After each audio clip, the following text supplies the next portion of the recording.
So, I went through my chart. You didn't pass your test today. Okay. This is what my computer algorithms tell me. Okay. What does this mean? That means probable deception indicated, meaning that there's indications that you've not been truthful with us. Okay. This is David Haggard, and he just failed a polygraph test while being a suspect in the disappearance of his half-sister, Jamie Haggard. You know, if you're caught in a lie, you're caught in a lie. You can't backtrack from that way of mind. They're gonna suspect you. They suspect me already. My dad does. Well, So I don't know the dynamics there in that family. Sounds like you got some issues. Even though both detectives and his family suspected David, he kept giving different stories to deny any involvement. I haven't done anything to my sister. I don't know where she's at. If I did, I would tell you. Bottom line. My life is pretty f***ed up, and that's why I didn't want to take this test to begin with. But other than that, I wouldn't hurt my sister. I'm not even gonna go through this, man. I have nothing to do with my sister. Nothing to do with her disappearing whatsoever, man. I love her to death. However, detectives would soon find out if David was a pathological liar or a smart suspect who could be nearly impossible to catch. Jamie Haggard, a 27-year-old mother of twins, disappeared on June 9th, 2016. It had been a month, and there was no new information on her whereabouts. And it was becoming quite grim with the realization that the missing case might just turn into something more sinister. To find answers, Jamie's half-brother and the person you just saw in the clip, 48-year-old David Haggard, was brought in for a polygraph test, and it didn't go well. But that's not all. Behind that fake demeanor actually lies a pathological liar and a disgusting individual. This whole story started with Jamie's disappearance in June. At the time, Jamie was living with David and her boyfriend, Jason. On the morning of June 9th, 2016, when David returned home after spending the night outside, Jamie was gone. But he wasn't worried, as their sister, Stephanie Haggard, had received a text message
the police are out here digging into this thing. We're doing everything we can to get your sister found.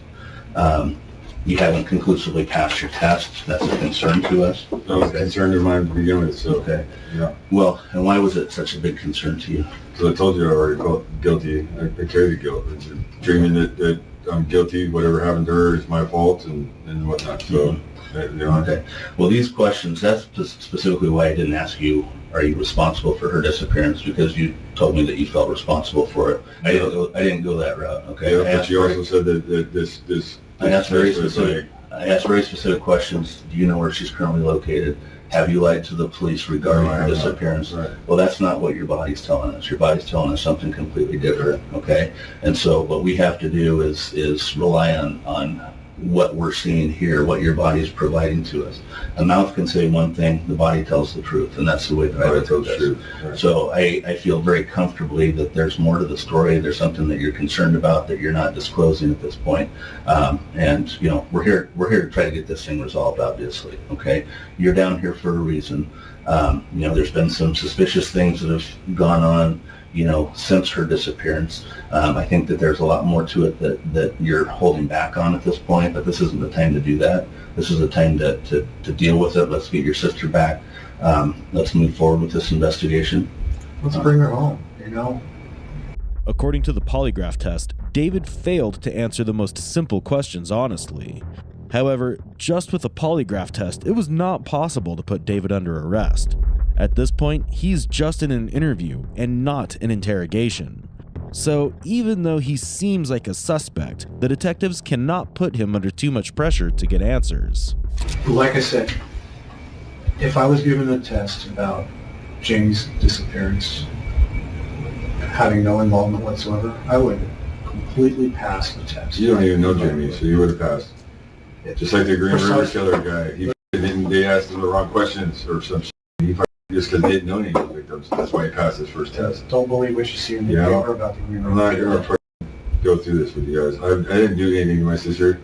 I haven't done anything to my sister. I don't know where she's at. If I did, I would tell you. Bottom line.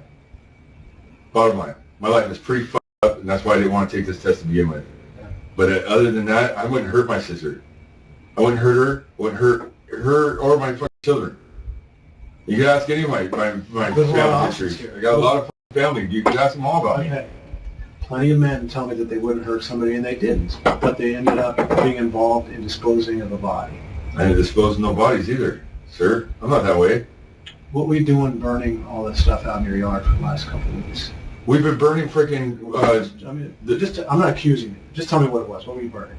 The mulch and shit. There's all kinds of shit around the property. We've been burning trash, all kinds of crap. There's all kinds of crap in that house. We've been trying to... Me and Carly have been trying to get our leg up. So we're just trying to... Jason, we thought we were going to be gone. We thought Jason was going to be gone for a minute. So we're going to freaking try to get in with the owner. That was it. Yeah. And what was reburied in the hole? Anything? Garbage? Anything? There's garbage. There's all kinds of shit. There's that whole property can be buried. There's axles. There's all kinds of shit in the property. He had a stupid ass pump. Not pump, but a pond that he's going to put in. It was dumb. Yeah. You know? Nobody wants a fucking pond. And it didn't just get buried or covered up in one night. It's fucking over a duration of time. Okay. A bunch of garbage burns in that hole. It's a bunch of wood. Yeah. When detectives checked the house where David and Jamie used to live, they found numerous holes in the yard, out of which some were filled up again. So the police started having the suspicion that Jamie, who was supposedly missing, might actually be a victim of murder. So even though it is an interview, the detectives tried to bring forward some indirect warnings. If she's found, and if she's found fairly quickly, and if she's deceased, the medical examiner will absolutely be able to tell us how she died. Still, whether it was an overdose or violence or whatever, whether she's found in your backyard or whether she's found buried out in Big Fin Hill Park or in Little Lake Washington, if she's found quickly, we'll be able to say it. And I'll say it, man. Her lifestyle absolutely leads to the suspicion that she fucking OD'd and people freaked out and didn't know what to do. And yes, that can be family members. Yes, that can cause a failure of a polygraph or a non-passing of a polygraph rather. Yeah, but I don't know I don't know her, but I know men in your position that have been under suspicion due to circumstances, and they've denied, and then, but in the end, the truth comes out, one way or the other. And I haven't done anything, so... Let's just face the legal side of this thing. What's the crime of disposing of a woman that ODs? I have no idea. It's fucking gross misdemeanors. I have no idea, sir. So I'm telling you that because I don't want you or anybody else overly freaked out about an OD death and guys panicked and got rid of the body. Because it's a fucking gross misdemeanor at worst, if anybody even gets charged. So I just want to make sure that's clear. We're not investigating some felony crime if in fact she just died through her lifestyle. OD'd, she's got a history of that clearly. You guys keep saying she's dead. You guys know something that I don't know? I don't even know that she's dead. Well, we do know a lot of things about her behaviors and issues that lead us to believe that she's no longer with us. I hope the hell she calls her mother right now. Says, Mom, I have been out. I've been in rehab. Of course, that's not true either, because she's well past the blackout periods of being rehab. So in my gut, I believe that she's dead, either by someone else's hand or she's an OD. And now it's a recovery. In fact, that's why we're all out at your house today. You know, we're not convinced she's out there. But we sure as hell are going to check it. We're going to be checking it with heavy equipment. We're going to be doing it with the cadaver dogs. We're going to be covering that base today, 100%. And if she is found out there, somebody's got some explaining to do. Whether Jamie is dead or not is a mystery right now. But as David's answers are not satisfactory to the detectives, they're trying to come at him from different angles and observe his reactions. As we saw just now, the detectives try and make David feel like they're sympathizing with him so that he thinks he's not being misunderstood. By doing so, they hope that David will let down his guard. The person in question is David's sister, so the emotional way might just be the right way to bring out the truth. But will it be enough? Dave, for example, 6 months, let's say her body is found 6 months from now, and the medical examiner can't determine her cause of death right away. They ultimately will, but... And then 6 months from now, you say, okay, well, back in July, I was scared to admit that she died of an OD. It's going to be very tough to prove it was an OD at that point. If she died from some reason,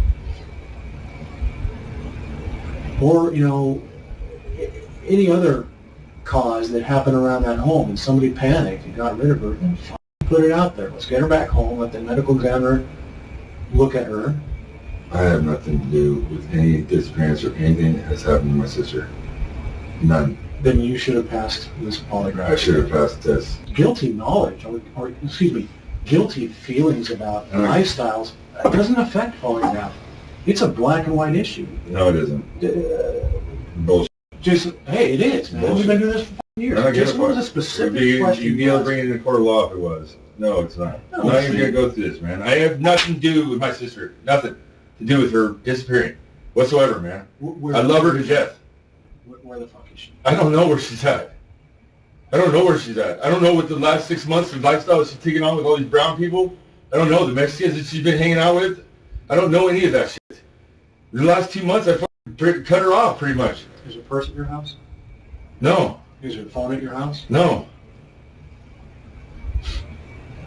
No, the cops know that I'm on her voicemail because I had her phone when the cops, to call the cops on Jason. When they arrested Jason. The big officer who was there today, he even knows. He told my dad that. You know, he had her phone. I was walking around with her phone for like 2 hours. Mm-hmm. She had no voicemail, so I put one on there for me. I mean, on there for her. David is losing his patience very fast. It looks like he's trying to protect himself, but there's no way that the detectives can prove that he's lying. And moreover, as this is not an interrogation, the detectives have to calmly work it out. So the only possible step that they can take right now is to make it clear to David that if he's lying, he will be caught. And to that, they have to start at the very basic level. So, on the day she's missing, she has her own cell phone, right? Yeah. And you got your own individual cell phone, right? Yeah. So... I didn't have a phone. You don't have a phone at all? I didn't have a phone at the time. Well, why not? I think my phone was broken, or out of minutes or something. I mean, I had a phone, but it was just out of minutes or something. So whether a phone's out of minutes or not, you know, it communicates with the cell towers all around. Right. To give us GPS coordinates and what things. Right. One of the things that we're doing today is we survey search warrants on a variety of phone companies, including your phone, including Jamie's phone, including some other people's phones. And to me, I'm a tech guy, so this is just the reason I say this thing's going to be done today and solved today is because we're going to know where she's at today. We're going to know who took her there, and we're going to find her dead or alive. And it's all going to come from technology. Her phones are going to tell us exactly. Her phone records are going to tell us exactly where she moved. But most importantly, we're going to compare her phone's movements with the movements of everybody else's phones. And it's not going to be too difficult to see the path plotted on a Google Earth map, which phones moved together between the 8th, 9th, and 10th of July. Yeah. Well, my phone probably was at the house the whole time. Well, so maybe that's the case. Sorry, because I didn't have a phone. Yeah, it wasn't working, so I didn't carry it with me. Yeah. And then secondarily, the phone doesn't just talk to its cell tower in the area. The phone talks to whoever's a Wi-Fi connection, right? The router at your house, the router at your neighbor's house maybe if it tries to connect, the router at Starbucks. So nowadays law enforcement has the advantage of just nailing down the position of phones way better than we did a couple of years ago. Mm-hmm. So those paths are going to tell us a lot about her and who was with her. And I don't have those records yet. I voted when we were having a meeting yesterday about this case, I voted to hold off on hitting your house with a search warrant until we had those records. But, you know, resources are resources and we needed to do it today. That's fine. We had the backhoe today, we're ready to do it. So, since I can only assume you're not being completely honest about things because of the polygraph that you did not pass, it's not personal, but I believe you're holding something back. I know you're holding something back. And these things are all going to come out later, no matter what you say today. The detective has calmly laid it all out in front of David. But David is not about to break so easily. He's extremely confident even after failing the polygraph test, so it's quite obvious that some simple warnings won't affect him much. But the question is, for how long? And the even bigger question is if he's really behind the disappearance, or is he behind a murder? If you're not being honest with us right now, you're putting yourself in a hole because I'm afraid later on you're going to have to backtrack and kind of say, well, okay, this is really the truth a month or two or a week or a year from now, and it's going to be unbelievable. You know, if you're caught in a lie, you're caught in a lie. You can't backtrack from that later on. I came home. When I got home, there was a fire outside the cider glass door. It was put out. It wasn't totally put out. It was smoke on it. I seen it. That raised suspicion to me. I didn't know what that was about. I've been thinking about that ever since this investigation started taking off. What it was about. Other than that, I don't know anything else. Why is that relevant? Why do you think that's relevant? Because it was just you guys keep asking about that backyard and about why we buried what we buried and burned there. It's just weird. I don't know. It just seems like something I should say to you. Well, most guys would have a standard burn pile, right? Yeah, You're you're not going to burn next to the house. Yeah, you're not going to burn next to the house. So are you saying this is something different?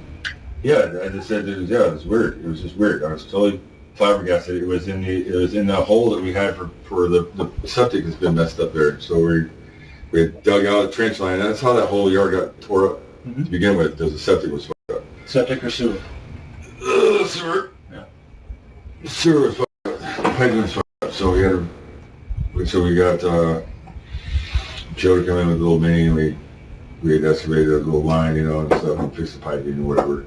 But there were still issues with the draining or something, and so they had a little hole. It was outside the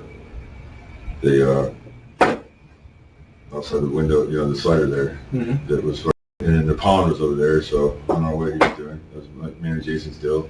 He had this pond dug, and then he's saying something about the septic was messed up or whatever. But when I got there, like I said, it was weird. Carly showed up right after me, and I even said something to her, like, this, what's she burning right next to the house for? Just kind of pissed me off, Didn't think anything of it, though. Whose fire was it? I thought it was Jamie's. I thought Jamie got the fire. What day was that? That day. Yeah, the day. The last time you saw her? Yeah. Did you confront her on it? Or did you not see her after that? No, I didn't see her. She wasn't there. There have been no loopholes in David's statements. He's been acting like any innocent person would in this scenario. However, the thing that still bothers the detectives is the polygraph test. The questions in the test were rather simple. Do you know where Jamie is? Or along with straightforward questions. Why would David fail the test if he was being honest? So the detective needs to continuously keep David on track, and no matter how, make him feel at ease so that he provides the information they're looking for. Well, you didn't pass the test for some reason. You're the only one that knows that. And I guess I can't emphasize enough that this isn't going to end, obviously. This isn't going to go away. I understand it's not going to go away, sir. you know, until the time that she calls her mother, which at this point, I think we're done with that. We're in the recovery phase. You know, the judge authorized a search warrant for a body and evidence of murder or death. And so until it's proven differently, it's murder, right? If it proves that she OD'd like so many women and young men have been ODing lately around Seattle, then so be it. Jesus, man. Last year we found 2 people in suitcases because their friends panicked, didn't know what to do with bodies, and folded these chicks in both cases. Folded the chicks up in suitcases and dumped them. One in SeaTac, or one in SeaTac, one in fucking Kent. It's like, Jesus Christ, just call and say, she got too high, and you know what I'm saying? Just deal with it. You don't sweep it under a rug. You don't sweep a loved one's body under the rug and pretend like she just vanished, because we're going to prove whether she just vanished on her own or not.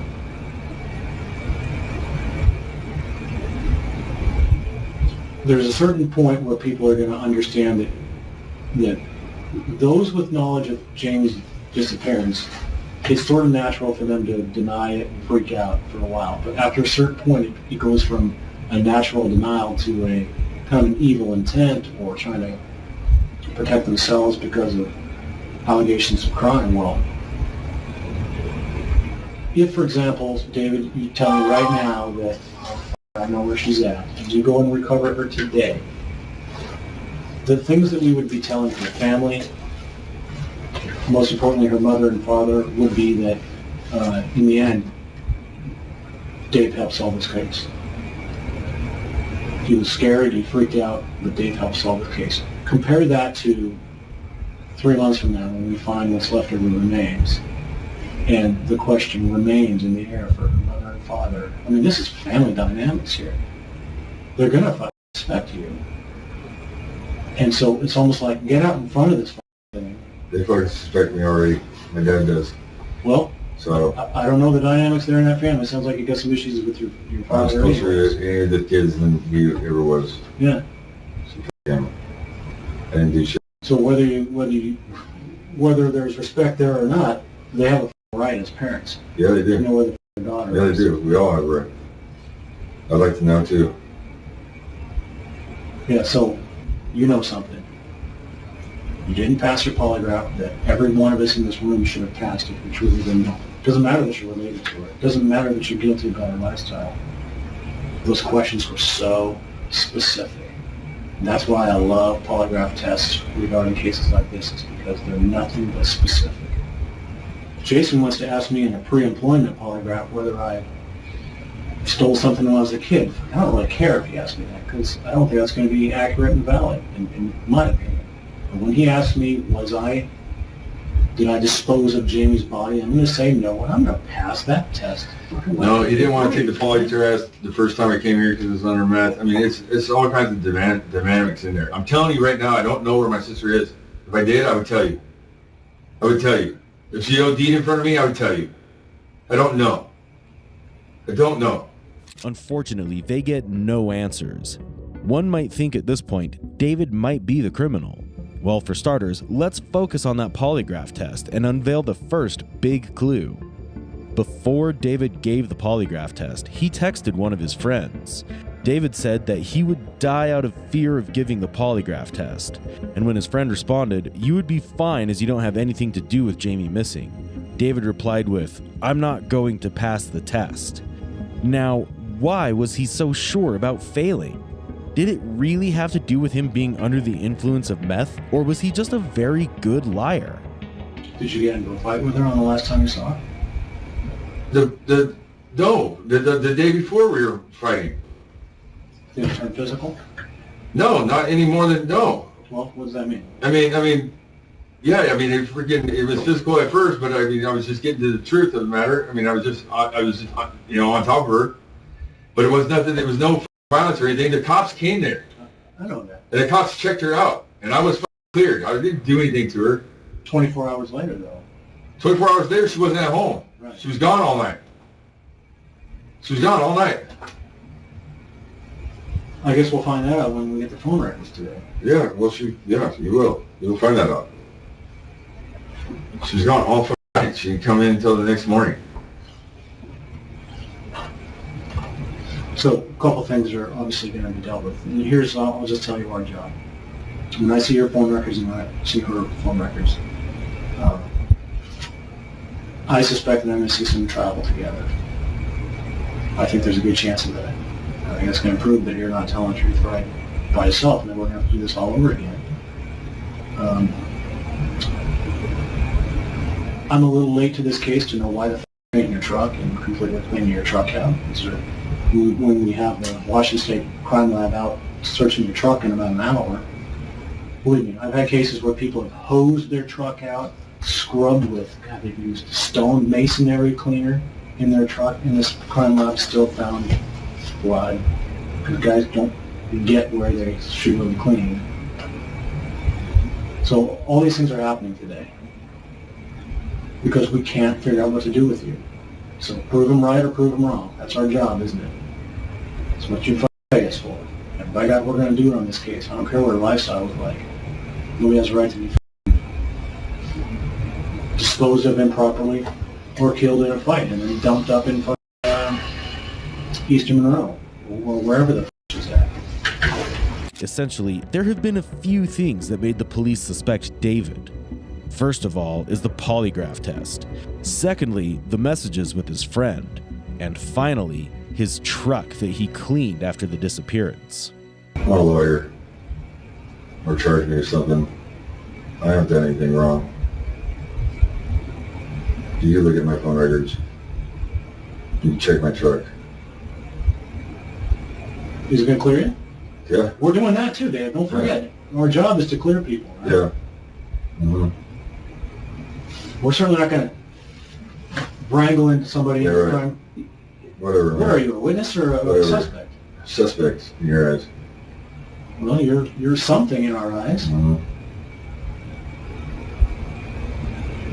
You know you're not under arrest, right? I haven't done anything to my sister. Do you understand you're not under arrest? I'm a lawyer. Okay. Well, let's get out of here then. All right. I hope you're right, Dave. I wasn't there. It can be seen that David constantly asks for a lawyer, but the detectives know that if he gets a lawyer at this point, the truth would be shrouded in mystery. Even though they must abide by the rules, they decide to approach him again in a friendly way, trying to make him feel that they're on his team.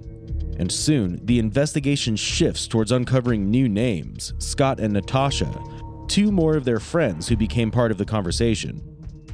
What's the story about rolling her sister up or something? You said that in the Well, yeah, that was when he first started coming back around. You know, like he said he was arrested. You know, we checked that not to be true.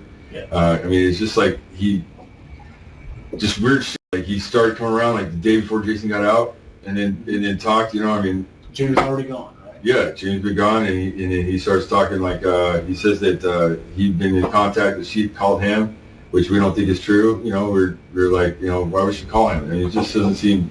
It doesn't add up. But I know Jamie was definitely afraid of him when he came in and got his cut, and he kept asking for his cut, and he kept asking for his boots. Cut of cash or cut of His leather, his biker. Yeah, he had his cut there. He needed his cut. David literally admits that he believes Scott might be involved in his sister's disappearance, but he never confronted him about it. This raises a lot of suspicion. Why would David, who claims to be a caring brother, not try to uncover the full truth by directly confronting Scott? Suspect foul play, I'd go to Scott. I don't know anything else. Okay. No, I told you the story about Scott. Well, Scott needs to be checked. you're suspicious of Scott. Yeah, Is really there a big particular time. reason? Because he's like admitted that he's done something to her. Tell me that story again. Now that driving in the backseat of my car is a little difficult. to He understand said the story.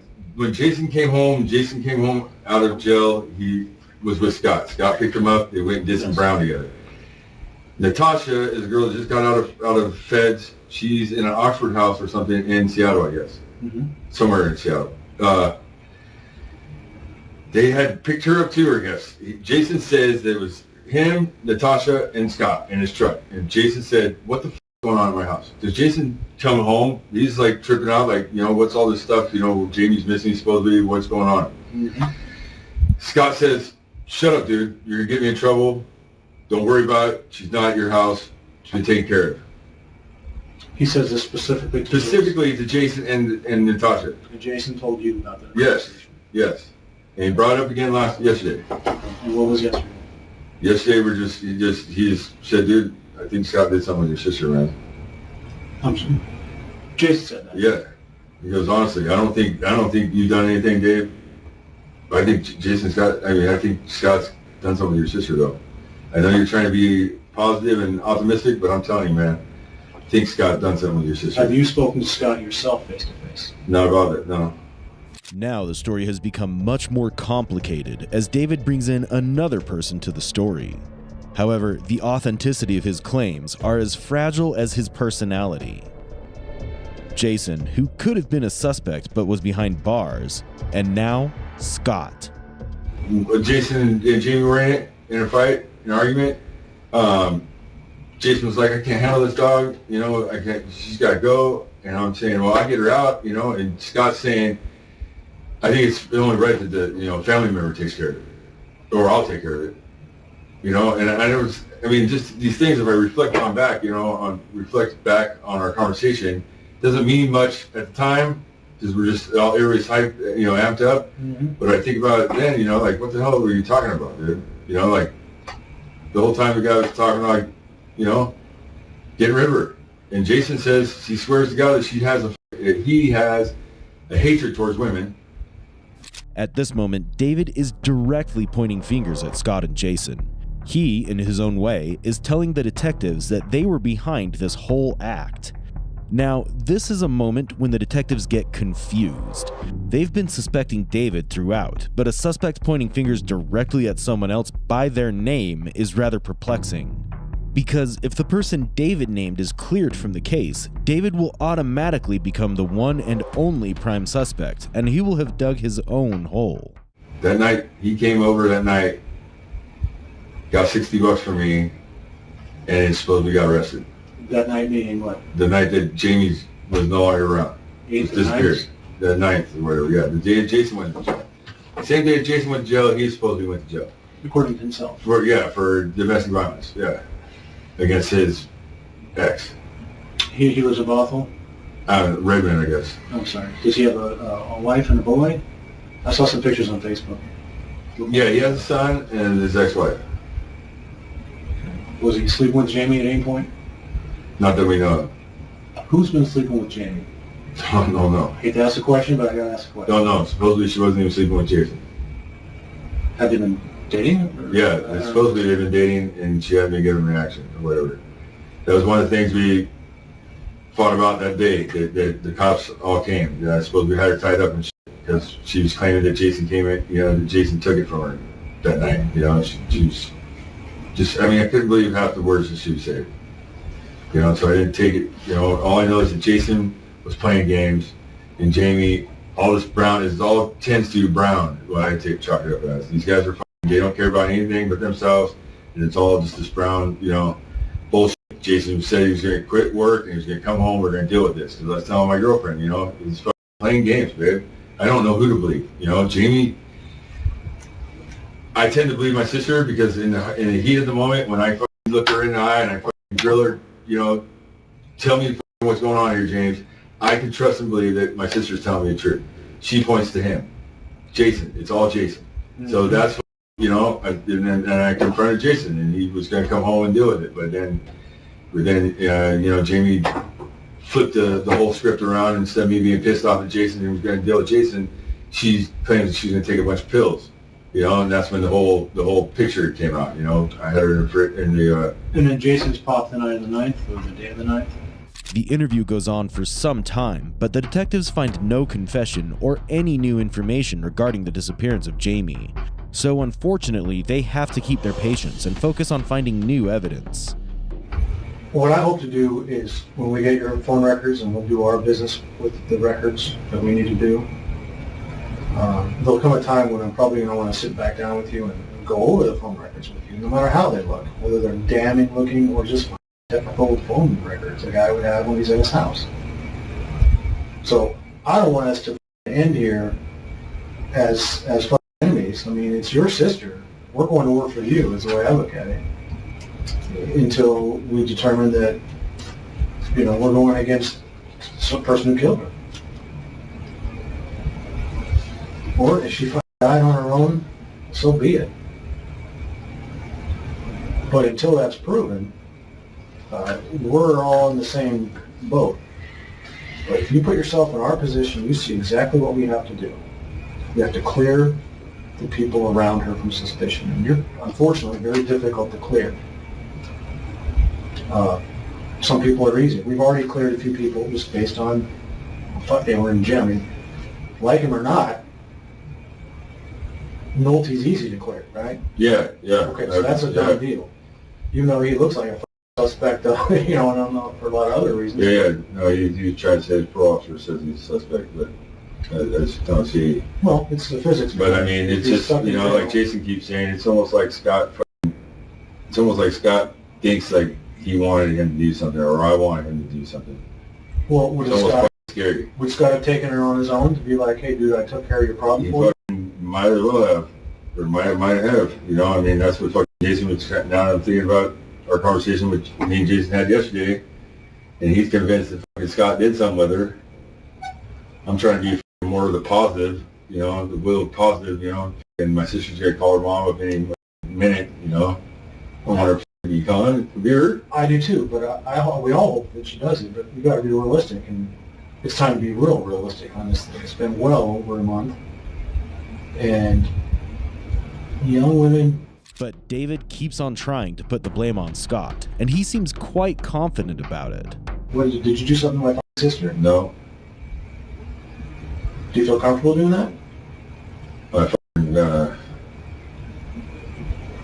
I put you on a wire, would you no offense, I'm going to jam him up when I see him. Well, if I put a wire on you and put you two together in a restaurant or in a bar? Yeah, I'm going to be jamming him up. Yeah, I will. You're willing to go to that sort of... Oh, yeah. Find out where your sister... Hey. And then Jason keeps saying that Scott keeps asking him, let's go fishing. And Jason doesn't understand why he keeps asking him that, because Jason doesn't fish. Where does Scott fish? You don't know, but he made references of taking somebody down the river road. He hasn't gone down the river road in a long time or some shit, and just, how stupid. By River Road, do you think he's talking about Snohomish River Road, or? I have no idea. He says, I haven't gone down the river road in a long time. I don't know. Half the shit I heard this guy say I thought was full shit. And now I'm thinking that I've probably been stupid the whole fucking time. Your sister saw Scott pills, They did brown together, I don't know if they... It's quite obvious that the detectives will reach out to Scott to find answers. However, they just can't let their suspicions on David go away. She OD'd somewhere, most likely the house. Somebody freaked out and tried to get rid of her. Or somebody probably beat the fuck out of her and killed her. And I doubt she was stabbed or shot. I'm going to guess that she was probably pummeled to death. Massive head wound. And then obviously somebody had to get rid of her. Whether that happened to your house or not, I don't know. But the crime lab's going to figure that one out. Yeah.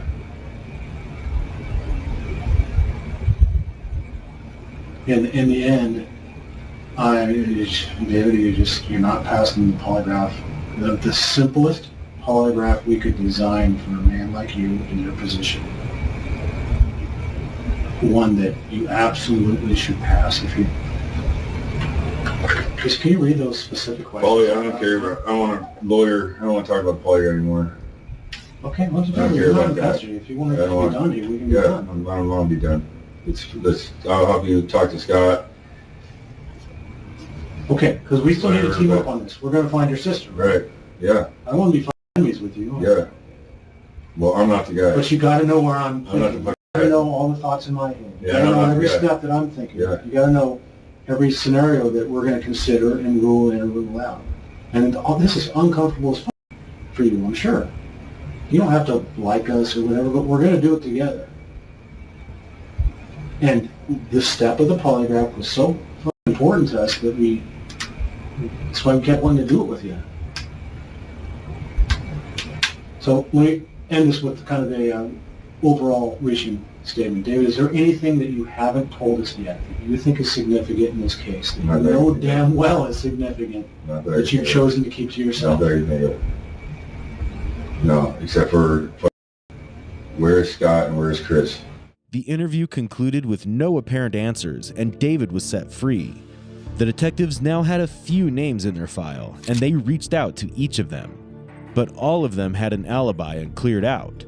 Jason told the police that David had dug a huge hole in his campus, and he was suspicious he might have buried Jamie there. So the police went back to David's house and dug down each and every hole, but unfortunately, they found nothing. The police then took David's phone, truck, and his Xbox as pieces of evidence. Later, police discovered that David's statement that Jamie was scared of Jason was false. In contradiction, it was Jamie who was scared of David. The police came to know about this when they spoke with Jason. He said that Jamie kept on telling him that she's afraid of being killed by David. Also, David's earlier roommate told the police that David was getting frustrated with Jamie. David said that she was causing too much trouble and he should just kill her. Later, an uncanny turn came about in the story when the police heard the news of a psychic named Nicole. She had been telling the police that Jamie's spirit had been paying her visits and had told her that she wants her body to be found. It probably looked like a hoax to the police, but as they had no other information, they noted down Nicole's statements. According to her, Jamie's body was hidden somewhere over a ravine near a river next to 2 trees. But unfortunately, it really did turn out to be a hoax. But in May 2018, a roadside cleaning crew discovered a suitcase lying off the shoulder of State Route 522 in Snohomish County. When they checked the suitcase, they found partially burnt and dismembered remains of a person. The remains were then checked by a forensic team, and they confirmed that it was Jamie Haggard. The case finally turned into a cold-blooded murder story. Now, the cell phone records from around the area had also come through, and when the police checked them, they finally found the damning evidence to put an end to the case.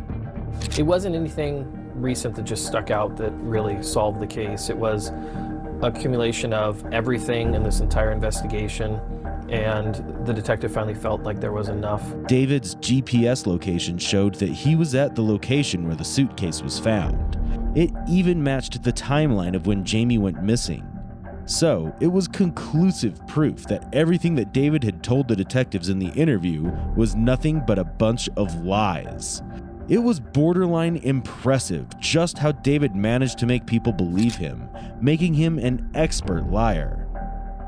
I'm Greg Copeland. For 3 years, friends and family have been searching for Jamie Haggard. Today, King County detectives arrested the person they think is her killer, her half-brother.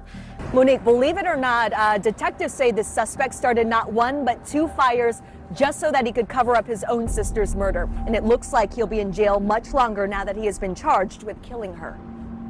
But no matter the extent of his lies, David was finally arrested in October 2019.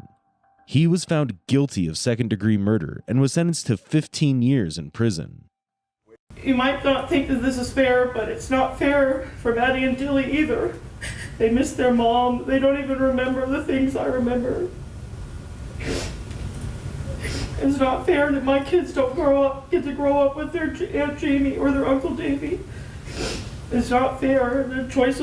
These choices tore our whole family apart. Now for the reason for the murder. It was speculated that just the night before the disappearance, Jamie and David got into a big fight regarding their staying arrangements.